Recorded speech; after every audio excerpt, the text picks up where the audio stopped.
Hey, what's happening, everybody? You're listening to Portraits in Color, a podcast that takes a unique look at race in America through the stories of artists, entrepreneurs, educators, and cultural critics. I'm your host, Dr. Frank Mirabal.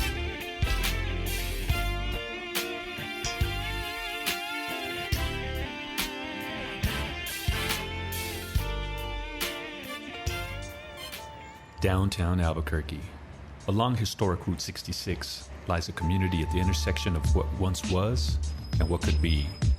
Like most places, it has seen its ups and downs. A once-in-a-generation pandemic, a struggling economy, and issues of crime and homelessness are issues downtown residents grapple with every day. Many businesses have boarded up, opting for more economically viable and safer parts of the city. But I recently spoke to 5 area business owners who embody the fighting spirit of the city and are committed to making downtown a thriving area of town once again. Juan Sertan came to Albuquerque as a refugee fleeing the violence in his home country of Colombia. In the late 80s and early 90s, Cali, Colombia, Juan's hometown, was at the height of the drug wars. With dreams of being a politician, Juan fled the country for the promise of a brighter future in the States. When he arrived in Albuquerque, those plans changed and he decided to pursue another passion: coffee. I'm a third-generation coffee grower. So my grandfather started a farm back in 1961. 1964, he lost his daughter. He changed the name of the farm to honor her. And since I've been growing up, I remember going to the farm and dealing with coffee and drinking coffee and dunking the bread in the coffee. And it's just good stuff, good memories. So if I remember correctly, isn't the farm in Colombia? Colombia, Southwest, Cauca. Yeah, so explain, to folks what it means to have that farm in Colombia and get the authentic Colombian beans. Well, the funny thing is when I was growing up, I didn't appreciate it.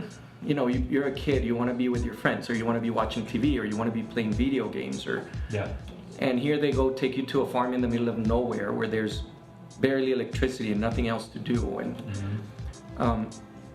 But the funny thing is, as I grew up, those are the memories that connect me to my grandfather and to my tradition and to my family, and it really makes it that much stronger for me to not only want the business, but to work really hard for the business and to showcase what we have to offer, what I have to offer, being third generation, and trying to honor the tradition, but also seeing what the trends are and trying to adjust and trying to grow and trying to keep making, hopefully, my grandfather proud, even though he passed away in 97. But that's where I really connect with coffee. I had to leave my country in 1999 because of the situation, because of the drug dealers, because they were killing people left and right, because I grew up hearing bombs exploding and people getting shot and friends getting killed because they looked at the wrong girl. I mean, I grew up with that kind of thing. Sure.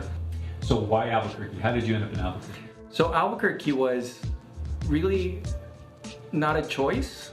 I mean, it was a choice because I picked to come here, but I would come to Albuquerque as a visitor. I had an aunt who lived here.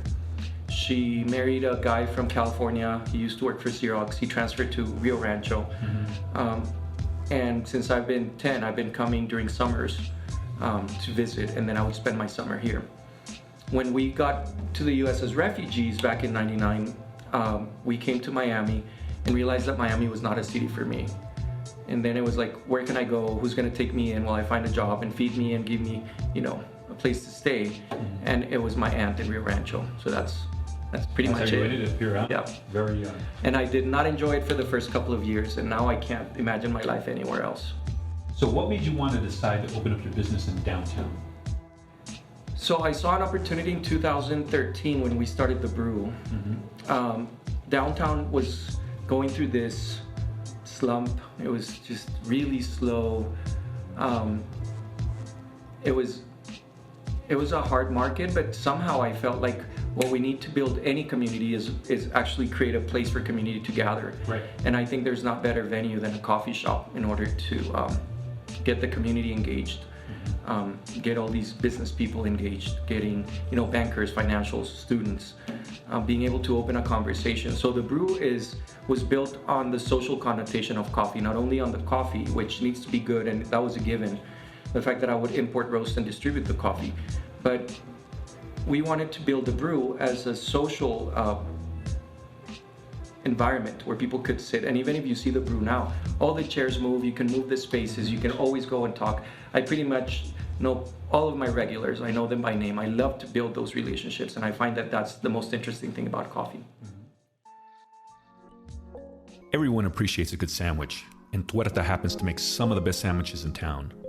Liam Kimball established his sandwich shop on Central Avenue, which has been a gateway to the West and a major route for social justice activism. He can be described as part rock and roll and part Rodney Dangerfield. Regulars of TUERTA will describe Liam as all heart with a passion for people and this place. And so it's like a TUERTA, or TUERTA is like a familiar nickname for somebody with one eye. Yeah. Like my cat. It's also really similar to torta. That's true. Mexican style sandwich, so it was a little play on both of those senses. I can even see your symbolism. I'm looking at the hat. You've got an ode to your cat there. Mm-hmm, that's her. Yeah. TUERTA. So also, here in the shop, you have lots of pictures of Rodney Dangerfield. I love that. I love that whole kind of one-liner humor. Yeah. I love his delivery. I don't know. It was a different era of comedy. And so, and he's always known for saying, I give no respect. I give no respect. Right. So you kind of feel that way as a small business? Yeah, a little bit. Yeah. So let's talk about, how did you get your start in making sandwiches? I left Albuquerque when I was about 19 years old, and I moved to Chicago. Okay. Mostly, specifically to play music. That was my plan. Musician too. Oh, cool! Yeah, that's awesome. So I was out there really trying to make a go of playing bass in rock bands, and I got a job at a place called the Old Town School of Folk Music that had a cafe that was mostly selling packaged and pre-made things, and I started making fresh things for them that they hadn't had before. Kind of blew up. Like, got to the point where people were actually coming there for lunch, which wasn't happening before, and I loved it. It was a fun job. When I got tired of not having fun playing music, or not making any money sometimes, right? Yeah, it's kind of they're all the same thing. I moved to New York and I went to culinary school. People don't understand that making money playing music is actually fun.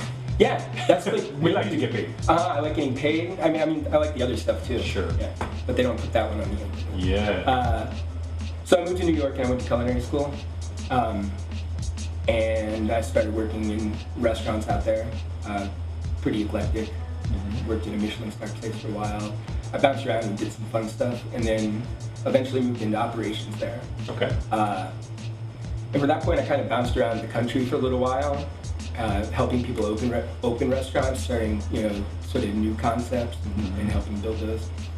I came back to Albuquerque to be close to my family because I wanted to own a home. Wasn't going to happen for me in Chicago. For sure. I got a job as the general manager at Los Poblanos, which was great. I was so excited about working with those products and the ethos and everything else. And I had a lot of ideas and a lot of motivation to see things in Albuquerque, like to bring things here that I've seen in a lot of other places.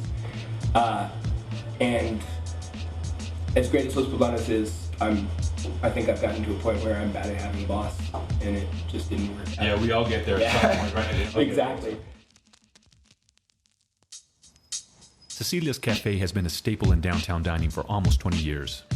Cecilia Baca is very proud of being featured in diners, drive-ins, and dives, and the notoriety has brought to her small cafe with a kitchen table intimacy. She is also very outspoken about the challenges that crime and homelessness in the area has brought to her once thriving small business, and how a lack of federal resources almost led her to the brink of closing down.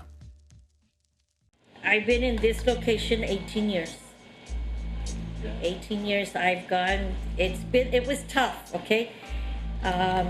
When the recession hit in 2008, if it wasn't because I had a customer that came in from Austin, Texas, that said that he was going to refer me to Triple D, I didn't believe him. I thought he was talking out of his head.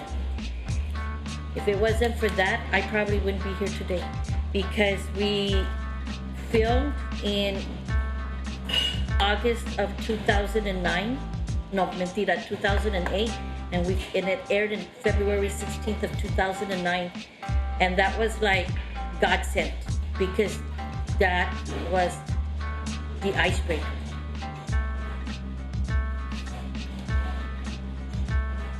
come in every day.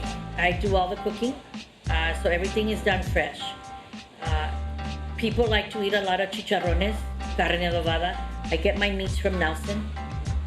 Even when we do our burgers, I make patties every morning. We make patties. It's not already pre-bought or pre-made. We do them here. Even with the sausage patties, I literally get the patty and we do all this stuff and make patties. Everything is already pre-made. See, now all we have to do is go into the reach-in, take it off the paper, throw it on the flat top, and let it cook. When I first heard the name Sanitary Tortilla Factory, I immediately thought clean tortillas. And something else, actually. I don't think I would want to eat dirty tortillas, but maybe that's just me. When I got there, though, I was greeted by Sherry Kreider, an arts entrepreneur and general contractor who was once incarcerated.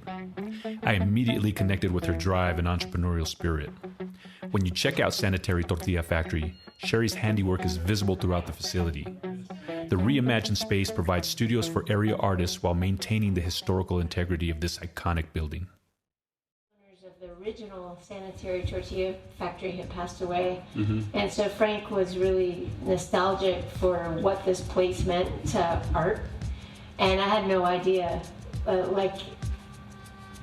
Getting this place is a story unto itself, but I could tell that it was supposed to happen because it was pretty much magic.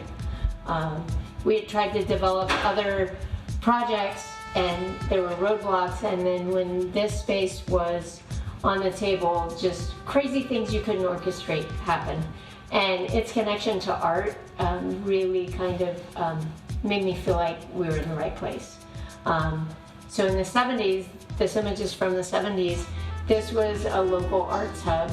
Next door was Richard Levy's first space, and they were bringing in internationally known lithographers making lithography. Frank McCullough's studio was across the street, and a couple other artists, so they would have shows here, and they would all eat here, and I mean, it's really renowned. And we decided to keep the name because of, the community's deep affection to this place. I have to tell you, the first time that I saw the name, and I'm sure it's not the first time you heard this, right? So like Sanitary Tortilla Factory. So I'm thinking about, so what is like what does an unsanitary tortilla factory look like, right? Yeah. Or and then obviously. Yeah. Well, and the origin of the name of the restaurant was in 1972. B and I'm forgetting his name. They had the first mechanized tortilla making machine. Oh wow. So, and that was great. Frank, took me through the building and showed me where the trail of grease was for the tortilla chips. Yeah. And so out of that meeting with Frank McCullough, 2 summers ago, we had a show that was called Love, Art, and Tortillas. And all of the artists that showed in that restaurant, all, 60 and up, had a show. And it was super cool. And one of the women who did all of the graphic design work had these images. And she also gave me the original graphic designs for the restaurant, which nice. Super cool. Yeah. And so then, so that's the history background to it. And then, like, where I come into the picture is I went to graduate school here at UNM for sculpture.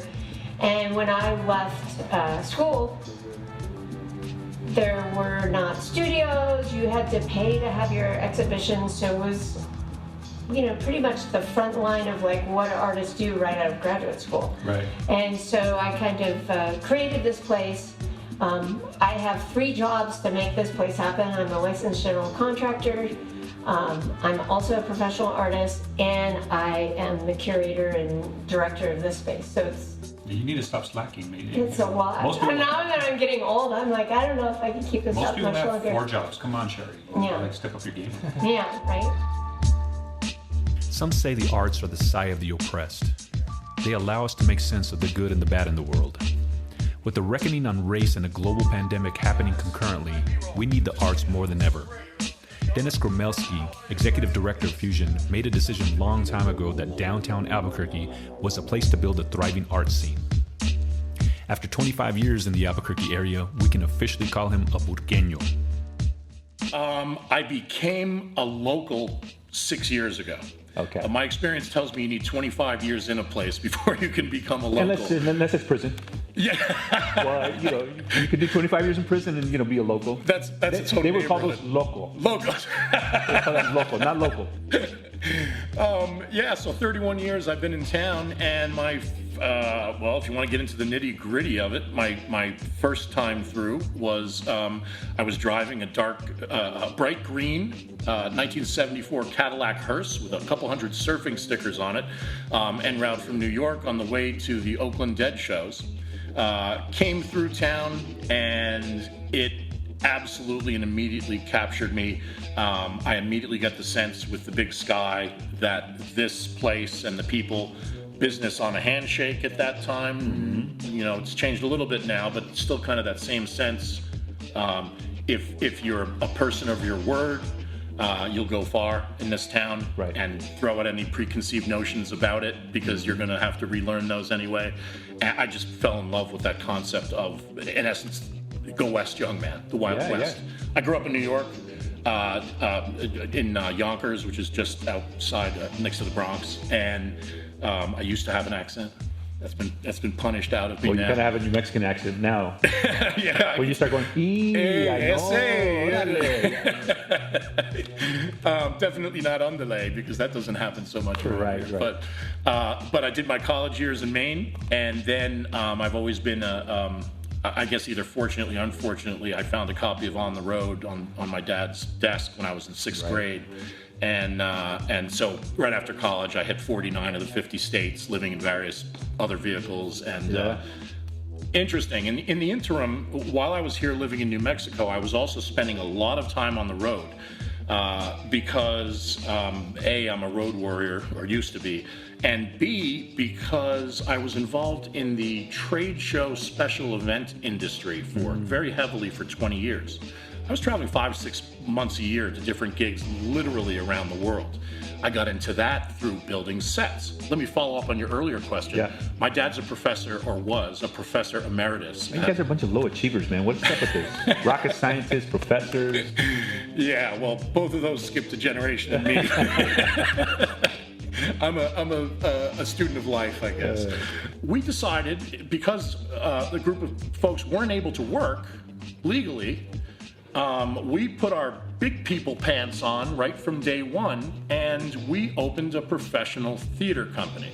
So what that means is, financially, it's a very difficult thing, particularly with a small venue like we started at that time.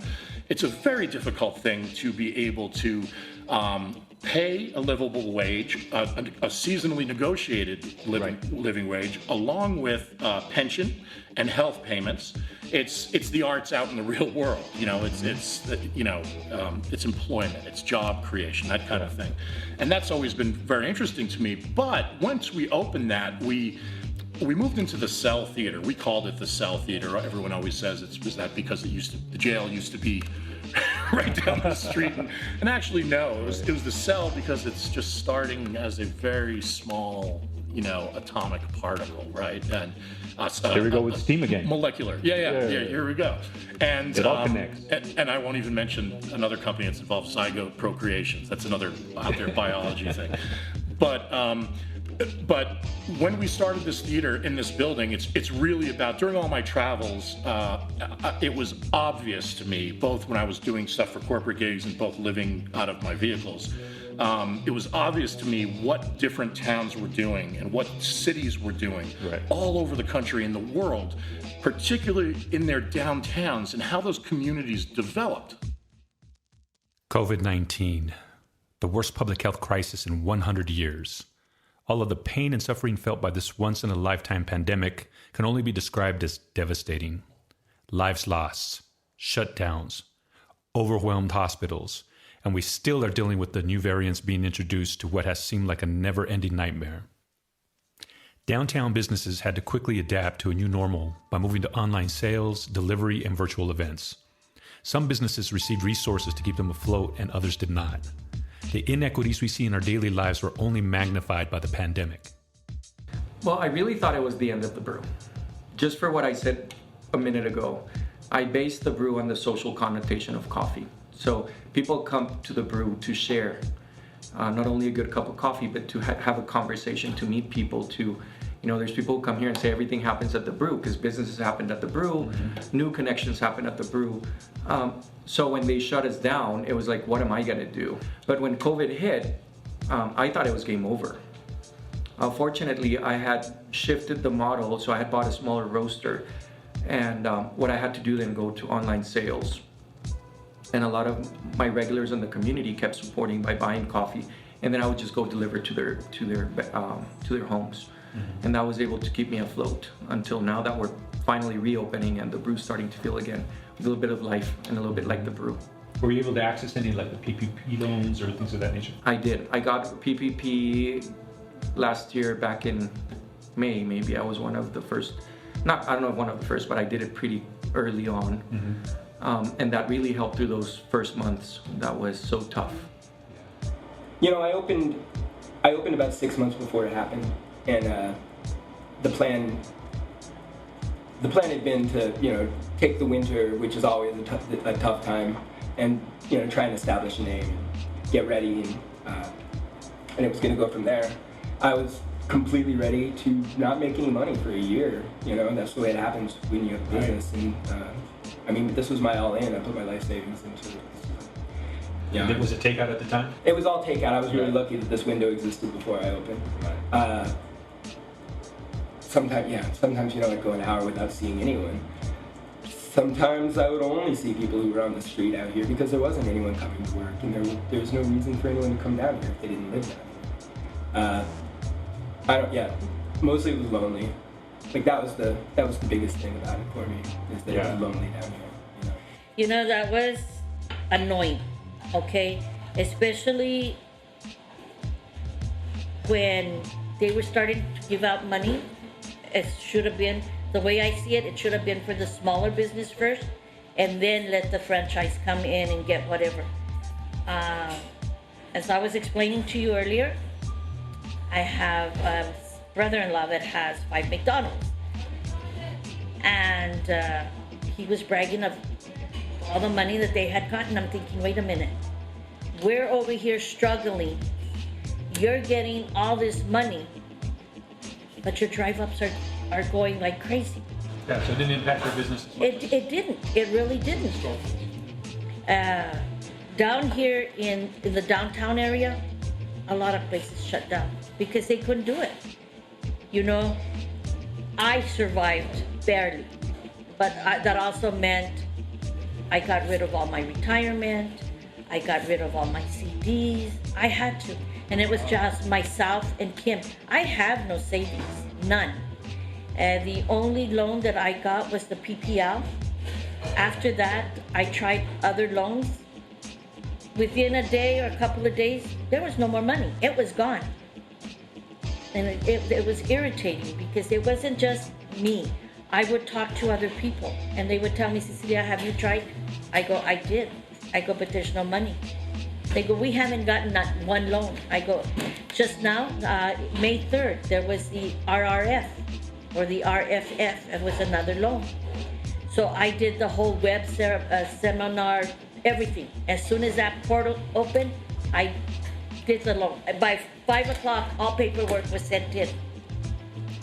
I get a message like 3 weeks later because it was going to take 21 days for you to hear anything about this loan. Well, the 21 days is over and done with. Just to get a message to say that there was no more money. I think that the thing that was most notable to me is that everyone felt extremely isolated. And the opportunity to gather, which the arts has always offered that, was really missed by so many people. And I think then the act of making art became more important, or, it was really interesting. And it was probably the first time I received significant financial help. Like I had people. Where'd you get it from? I got a Fulcrum grant. Okay. What else did I get?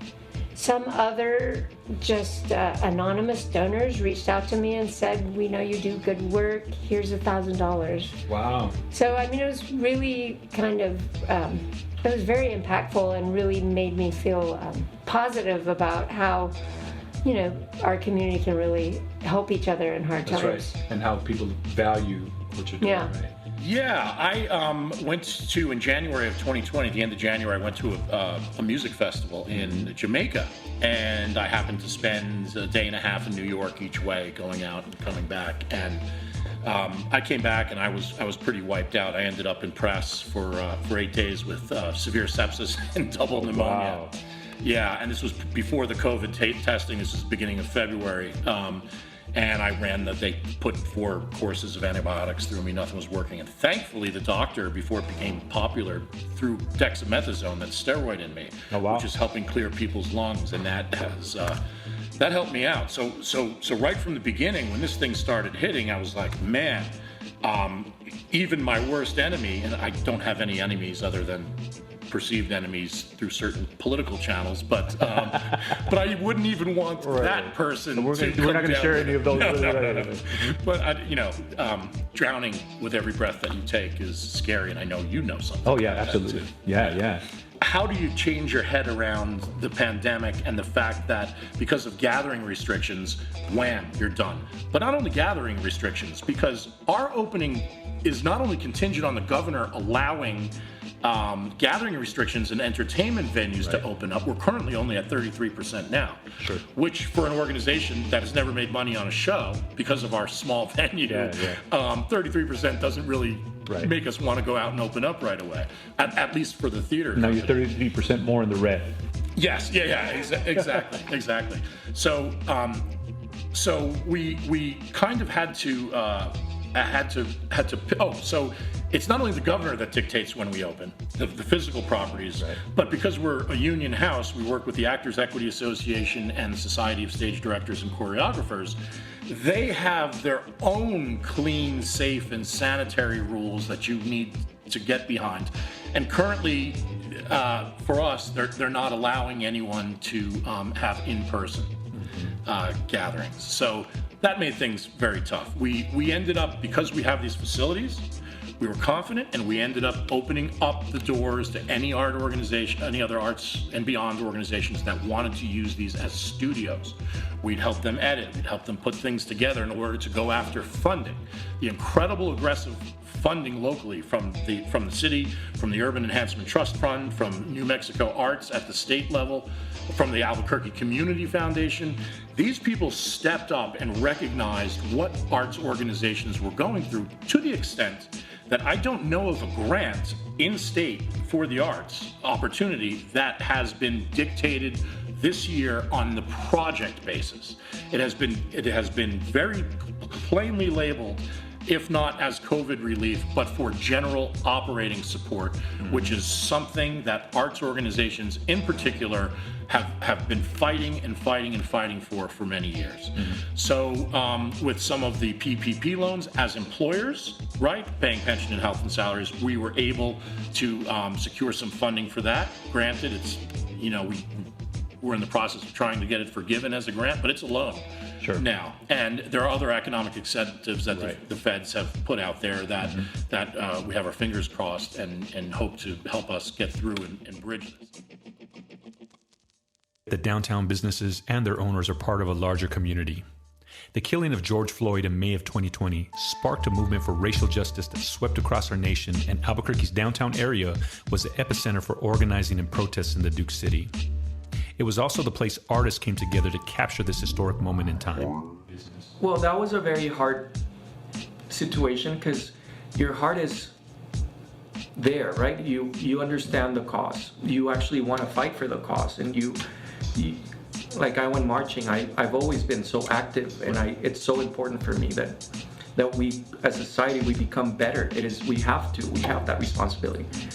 But at the same time, when you would come the next day and some of people after would create this chaos downtown and destroy our businesses, that was a very hard reality and a very interesting duality on understanding the cause and fighting for the cause, and at the same time feeling like you're getting hit. And I can only imagine you'd be like, well, why me? I'm actually supporting the cause, right? I'm out there marching in the streets. And what I tell people all the time is 2 things can be true, right? You can have compassion for the fight, around police brutality, racism, whatnot.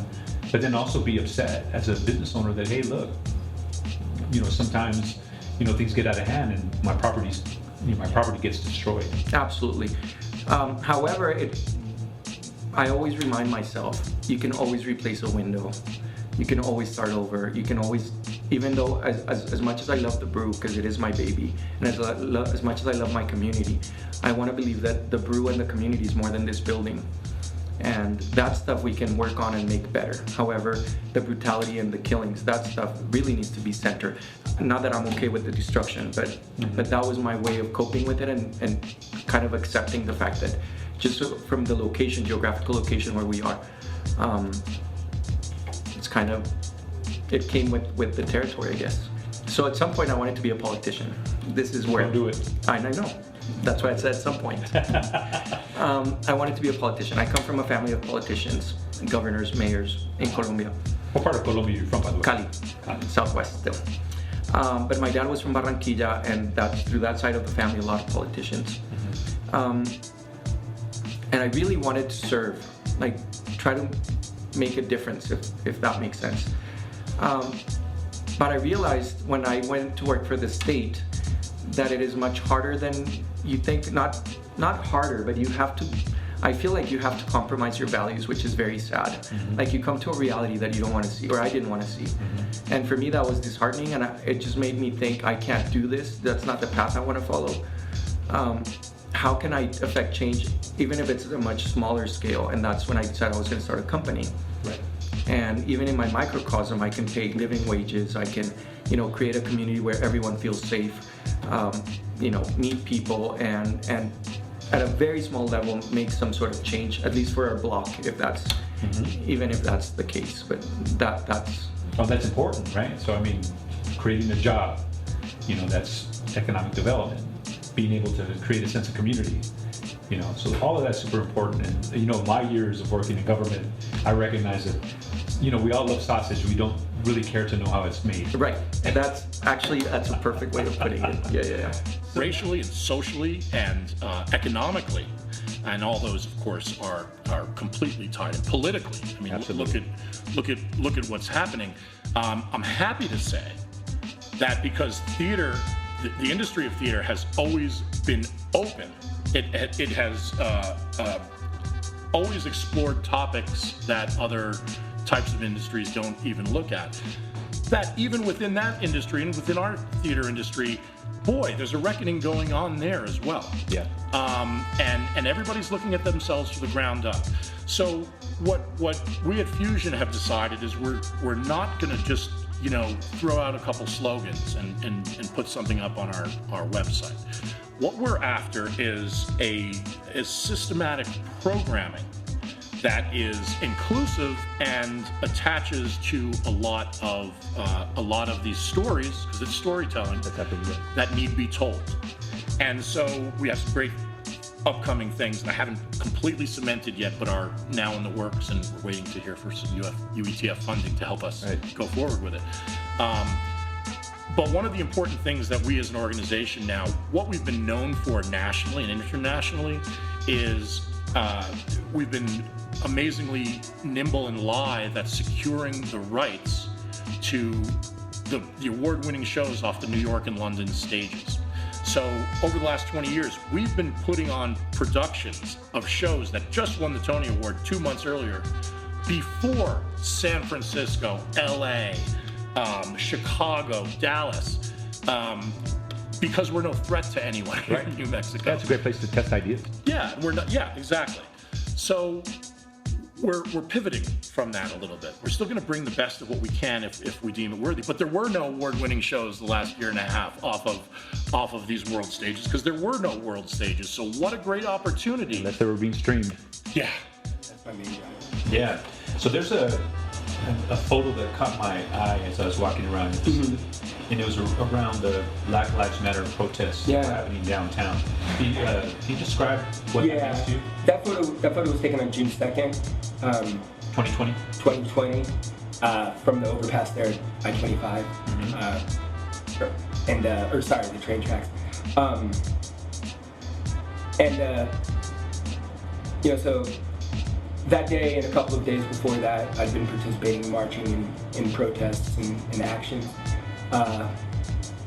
And I marched in that one too. And we marched down to the traffic circle down there by Robinson Park, and there were some speeches. And it was peaceful, and it felt like a step towards healing a little. You know, I mean, people were really hurt, and it was good for people to be together. And I came home. I live upstairs from the restaurant, so I'm always here. Yeah. I came home and went to bed feeling better after the news of George Floyd's death. Not great, but feeling better. Right. Because you were part of the community. Right.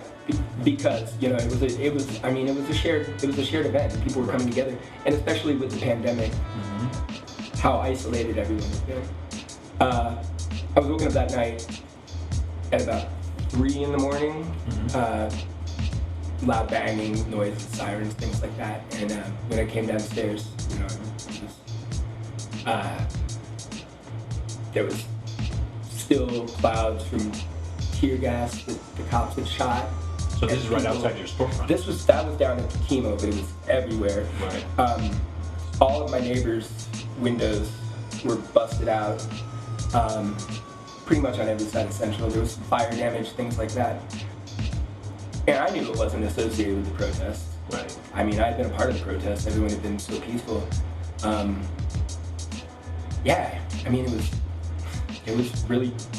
So how did that make you feel in that type of moment? Because, two things can be true, right? One is that you can be, fighting against injustice, but then also as a small business owner, you're like, man, so I'm with you on this, and yet my property's getting vandalized or downtown's getting vandalized. And we know that as people that are often not associated with the actual protest, right? So probably a duality in terms of emotions at that point, right? Real duality of emotions. I mean, of course, I was scared about my property and my business and what that was going to mean for a bottom line. But, I mean, the frustration and the anger is real. And it was, everything's been building to a boiling point for a really long time. While the windows were getting broken and vandalized, no one touched my windows. I have a sigh of relief, right? Well, I have that costume. I have a close relationship with some of the street people out here, and 2 guys just stood in front of the shop and just made sure. That's amazing. Yeah. The next day, essentially everyone boarded their windows up. The whole street from 2nd Street to 7th Street was just boarded up. You still see remnants of that now. Yeah, except for me, Right. I stayed open. I kept my to-go window open, and for the next few weeks, occasionally there were protest marches, always peaceful, and eventually they quieted down as well. And there were still boards up on all the windows. So what impact is what's going on along the border having on your art? Like refugees being denied entry, kids living in cages and stuff like that. Oh, it's terrible. I mean, the thing that's amazing about it is that at least it's in the media spotlight now. For years, people have been treated like that, and it's been not seen. The whole reason, the body of work that I created for the art museum was about all of these detention centers that nobody even really thought about in New Mexico, and that in grants they had, it's the transgender pod. Oh, okay. So they're shipping in transgender people from East Africa, but no one was talking about those things, probably up until about 3 years ago. So it's, all of that stuff has always been happening. Yeah. And so I'm just happy that people are at least seeing what's happening, and hopefully we can all come together and advocate for structural solutions instead of Band-Aids. Yeah, and posters and yard signs. Right, exactly. We need more than a yard sign. With COVID vaccination rates going up and infections and hospitalization rates going down, our small businesses in the downtown area are starting to open up at full capacity. but the effects of the pandemic will likely be felt for years to come. So where do we go from here? COVID sucks, right? Yeah. It sucks. It sucked. It still sucks. We're going to be mired in this for quite a long time. I hope everyone gets vaccinated so we can get, away from this fighting in the aisles at Walmart over who's wearing a mask or not. But I have incredible positivity about not only where we're going to go statewide, but community-wide and specifically this neighborhood-wide, because I am convinced, myself personally, that for the foreseeable future, I am going to do nothing but take on projects that are in proximity to where we are to make those as best we can be. I'm a big proponent of doing successful small projects and then building on those rather than going for some pie-in-the-sky thing that's going to cost 9 figures and take 20 years. Right. That's important, but let's attack it the steps as we Starting to go. pick up a little bit. Business is picking up a little bit. The brew's starting to feel like the brew. Every morning I come in and there's people sitting, and you start to hear a little bit of the, people just talking, and that's so exciting to think that we're coming back. Unfortunately for downtown, it has been a slower recovery. A lot of places haven't opened yet. A lot of places are still boarded up. It's been difficult, but it is getting better. So I do like to look at the silver lining, and I tend to be a positive person. So I feel like everything will be okay. Regardless of if the brew stays or not, everything will be fine. So what do we need to do as a community to best support businesses like yours? Well, I think it's important that we keep buying local, that we realize that there's people behind some of these small businesses, all of the small businesses.